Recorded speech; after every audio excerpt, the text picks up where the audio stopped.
Entonces vamos a hablar un poquito del sistema riel común. El nombre se le deriva por este tubo acumulador de presión, y lo primero que hay que identificar es que ese tubo es presión confinada, no es presión constante. Entonces, para efectos de hidráulica, un tubo que tenga presión confinada viene, y esa presión, como su nombre lo dice, es confinada porque es recreada por una bomba de alta presión, que la estoy señalando en este momento. Las bombas de alta presión tienen características muy especiales que las vamos a ver conforme avancemos en el tema, y lo más importante es que este tubo, al tener una presión tan alta confinada, esa presión es administrada por inyectores electrónicos que reciben un pulso por parte de la computadora. Y hay un detalle importante: las funciones de la computadora ya son las mismas 3 funciones que tenían los sistemas convencionales. Dicen, por ejemplo, ustedes han calibrado, me imagino que varias bombas. ¿Cuáles eran las 3 funciones básicas de toda bomba convencional? Vamos a repasarlas. Dosificar, todas las bombas dosifican. Segundo, distribuye. Las bombas tenían elementos distribuidores, rotativos o lineales, pero tenían elementos distribuidores. Y calar el tiempo. Esas eran las funciones típicas de un sistema convencional. ¿Se acuerdan? Dosificar, distribuir y, ¿qué más? Dosificar, distribuir y calar. Riel común elimina todas esas funciones y se las deja a una razón lógica, a un procesador, donde él tiene mucho criterio en la toma de decisiones para gestionar la alimentación del combustible. Entonces se cuenta con la presencia de un riel, y de ahí viene el nombre de riel común, porque es común, en donde van a ser nutridos tantos inyectores como cilindros. Tiene un sensor de presión de riel que en todo momento monitorea e informa a la computadora sobre el estado en tiempo real de la presión en el riel. Otro detalle importante que tienen que saber ustedes es que el que creó este sistema riel común no es Bosch. Bosch fue el que lo desarrolló, pero el primero que lo inventó fue Fiat.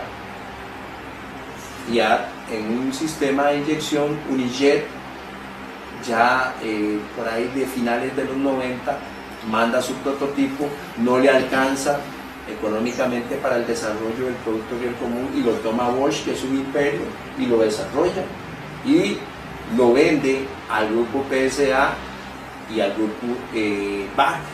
En Europa se manejan esos grupos, BAC y PSA, y después de ahí Ford, Kia, industrias americanas lo retoman.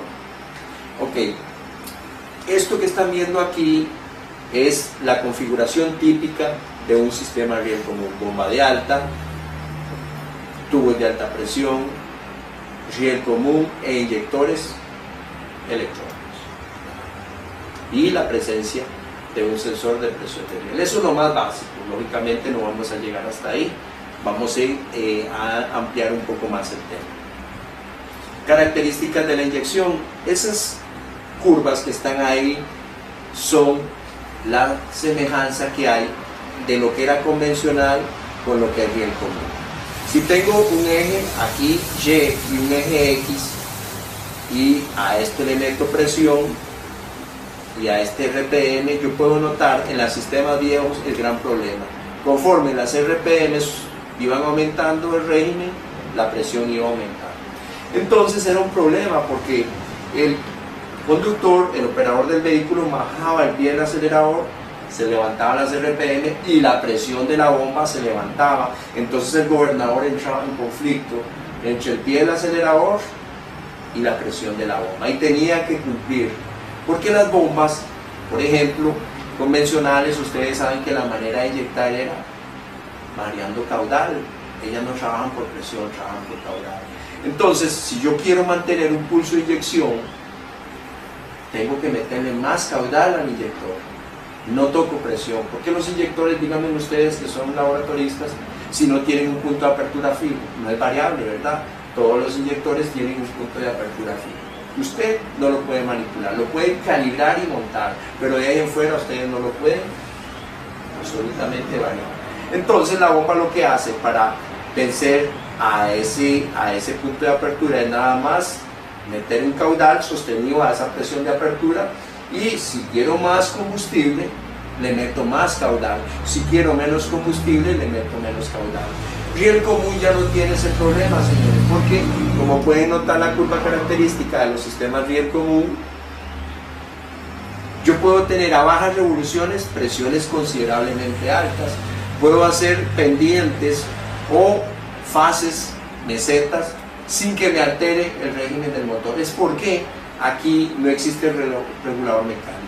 El regulador va a ser la computadora, y el que va a calar el tiempo va a ser la computadora. Todo le queda en manos de la computadora. Entonces, ok, ahí entienden esa parte. Y no sé si les queda alguna duda con esto que he mencionado sobre las diferencias entre el comportamiento riel común y el comportamiento convencional, que si se están metiendo en esto lo tienen que ir dejando de lado cuando vean fallas de motor.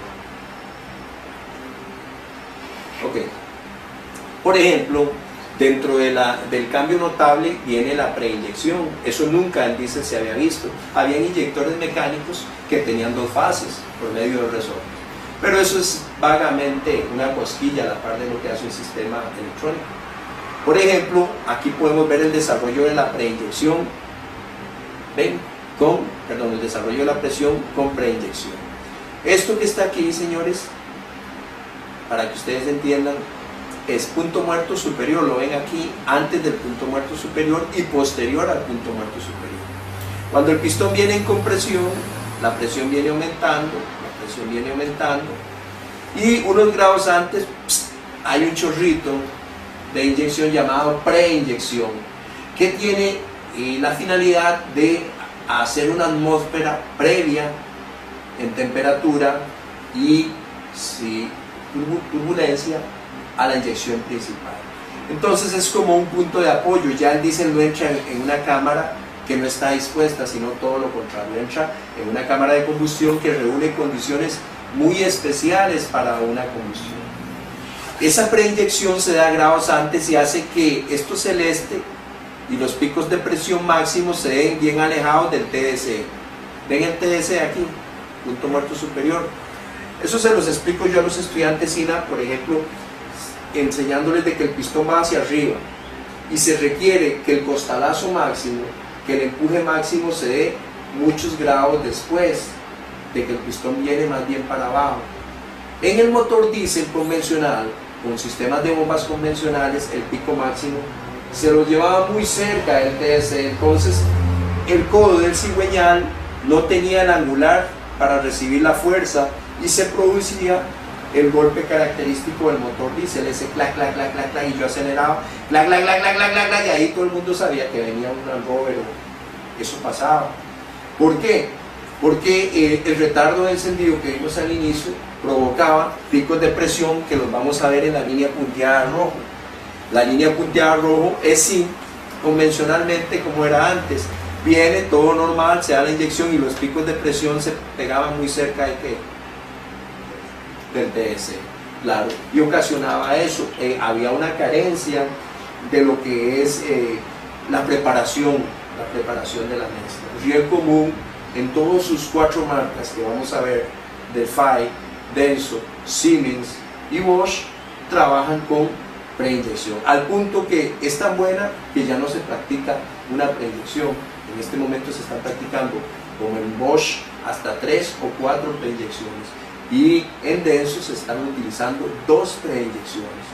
Eso favorece y le da la armonía que el motor diésel no tenía, y la armonía que no tenía también le restaba a él capacidad de quemado, y la capacidad de quemado hacía que contaminara.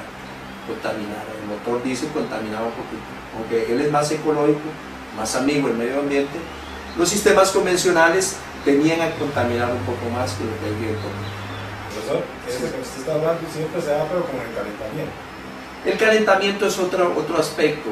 El calentamiento de un motor diésel es lo que se llama levantar la temperatura del aire a 800 grados centígrados o más. Sí, es precaldeo. Estos motores tienen precaldeo, o sea, el sistema riel común, algunos Navara, por ejemplo, algunos L200 tienen precalentamiento, pero tienen postcalentamiento. En convencional, el precalentamiento solo tenía una finalidad. Primero, el arranque rápido, pero no podía disminuir golpes. Usted puede darle calentamiento y arrancarlo rápido y el vehículo, bla, bla, bla, siempre sonaba. En cambio esto, lo que mejora es la turbulencia del aire y no solo eso, sino que la presión es como más extensiva. Ya cuando la inyección se da, la principal, ya hay temperatura, ya hay turbulencia y ya hay una presión. No arranca desde más baja presión, sino de una presioncita más alta, porque ya hubo una combustión, aunque fue controlada, pero ya la hubo. Ok, para meternos en esto hay otro detalle que yo quiero que ustedes manejen. Por ejemplo, esto que está aquí es la carrera de la aguja en micras de milímetro. Micras de milímetro, cada vez que yo haga este símbolo, son micras de milímetro. Ya con solo decir micras entiendan que es de milímetros. Entonces yo les explico a los estudiantes que los eventos que se dan en una inyección bien común son muy pequeños y muy rápidos en el tiempo. Por ejemplo, esta es la carrera de la aguja y aquí están los tiempos que ella maneja en microsegundos. Entonces tengo micras versus microsegundos. Nos vamos a la preinyección. Entonces vean lo que se levanta la aguja. Si de aquí de 0 a 100 hay 100 micras de milímetro, ella no se levanta ni 50 micras. Para explicar esto a un estudiante, tomamos lo que dicen los libros. Si yo corto un cabello de un ser humano típico y lo mido, normalmente tiene 60 micras de milímetro. Eso es lo que tiene un cabello normal, cortado o sesionado, 60 micras. Y vean lo que se levanta una aguja haciendo la preinyección. ¿Entienden ustedes lo que es un juego tan pequeño para una aguja de inyección? Entonces aquí, como me dijo un alumno por allá, como son los alumnos que tienen cada salida, ¿verdad? Y profe, aquí un pelo cuenta. Y ahí, claro, muchacho, un pelo cuenta. Entonces hay un detalle. Si ya nos vamos a la parte de la inyección principal, la aguja se levanta y más o menos, si ustedes pueden notar aquí, tiene 250 micras de levantado. Y si nos vamos a eventos en el tiempo, por ejemplo, aquí vamos a tener microsegundos. Entonces, aquí hay un microsegundo, aquí hay 2 microsegundos, aquí hay 3 microsegundos. Vean, traten de medir lo que dura un evento de preinyección. Prácticamente dura un microsegundo. Y una inyección principal, cuadro por cuadro, si lo tratáramos de contar, aquí hay 2. Y más o menos hablamos de 3 microsegundos. Es algo exageradamente en el tiempo corto. Son eventos muy cortos. Ustedes me hablan del motor a gasolina. El motor a gasolina, una inyección dura 3 milisegundos. Agarren un osciloscopio y mídanlo. Les ponen la señal del inyector y eso es lo que dura, 3 milisegundos. Milisegundos, oiga, milisegundos, no microsegundos. Entonces, hay tolerancias ahí que pueden entorpecer todo el proceso. Todo el proceso. Entonces tenía controlado electrónicamente. No sería nada por presión. O sea, aquí ustedes tienen que entender que cuando la aguja se levanta ya la presión está esperando entrar. Y la que levanta la agujita por medio de un proceso que vamos a ver más adelante es la computadora.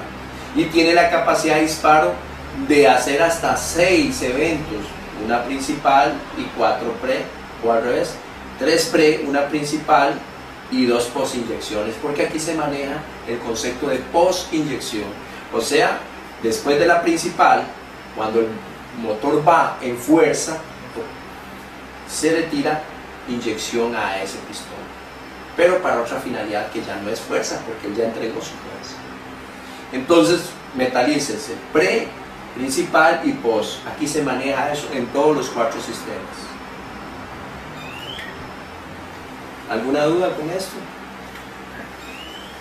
Entonces lo puede medir uno por el osciloscopio. Entonces, Sí, claro, nosotros, si Dios quiere y todo sigue bien, vamos a usar un osciloscopio y vamos a ver pre y principal. La post no se puede ver porque es solo bajo condiciones de carretera que se da.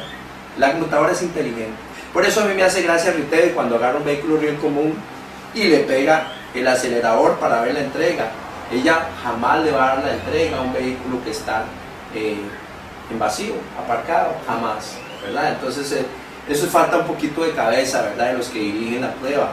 Yo a Don Milton se lo he dicho con todo respeto, Don Milton, ¿qué hacen ustedes acelerando a su riel común? Pero vean, no pasa por otras condiciones. Ese vehículo ya pasó una norma europea que lo que ustedes hacen es de juguete. La norma europea es algo más delicado. Ok, para ir entrando en detalle, las generaciones que vamos a ver vienen así. Bosch y Siemens, las ponemos juntas y las vamos a empezar a ver de primero, porque primero Bosch es la que desarrolla el proyecto riel común y Siemens es su competencia ya en Alemania. Siemens y Bosch son totalmente competencia. Siemens ahora ya no se llama Siemens, sino se llama Continental. Muchos productos van a venir en cajas Continental y son o se cobijaban bajo la marca Siemens. Entonces, en Bosch hay dos generaciones. La primera generación que manejaba en el riel 1350 bar y fue la primera que nace en la Fiat, se llamaba Unijet. La segunda generación pasó a 1600 bares en los motores EDC16 que son de Peugeot, de la marca Peugeot. La generación 3 que son y maneja 2000 bares de presión y ya usa inyectores piezoeléctricos, que aquí vamos a enseñar cómo se prueba, por lo menos la parte eléctrica. Denso maneja en este momento 3 generaciones y maneja una con 1450 bar de unos Hilux, los primeros que salieron riel común, la segunda generación que alcanza 1800 bar y la tercera generación que ya el 2012, 2013 vienen con esta y algunos ya vienen inyectores piezoeléctricos en Hilux, y la Delphi, que son motores que usan por ejemplo el Hyundai Terracan, Kia Bongo y algunos sistemas europeos usan el motor Delphi Multe de 2000 bares y con inyectores piezoeléctricos.